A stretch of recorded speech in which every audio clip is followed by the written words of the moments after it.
Mahkamah Agung Republik Indonesia menandatangani nota kesepahaman MOU dengan Mahkamah Agung Republik Singapura untuk memperkuat kerjasama komunikasi antar pengadilan dalam proses kepailitan dan restrukturisasi utang lintas batas, bertempat di GWK Nusa Dua, Bali. Kesepakatan ini merupakan hasil pertemuan ke-12 Dewan Ketua Mahkamah Agung ASEAN atau Council of ASEAN Chief Justices.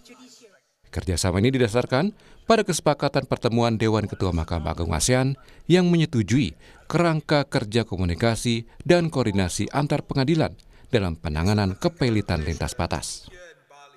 Nota kesepahaman ini bertujuan meningkatkan komunikasi dan koordinasi antar pengadilan dalam proses kepailitan dan restrukturisasi lintas batas agar berjalan lebih efisien, adil, dan tepat waktu.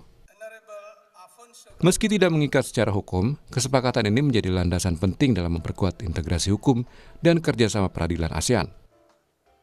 Masing-masing pengadilan akan menunjuk point of liaison, pejabat penghubung, dan alternate point of liaison, pejabat penghubung pengganti, di mana komunikasi bisa dilakukan langsung antar pengadilan melalui pejabat hingga memotong signifikan waktu yang biasanya diperlukan dalam birokrasi komunikasi lintas negara sehingga meningkatkan efisiensi dan efektivitas proses.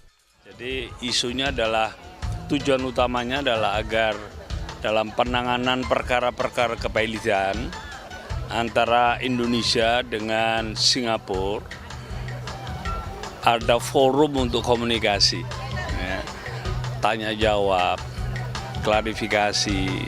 Jadi ini sebagai dasar hukum dari peradilan kita dengan peradilan Singapura ketika ada hal-hal yang belum jelas dalam sengketa kepailitan.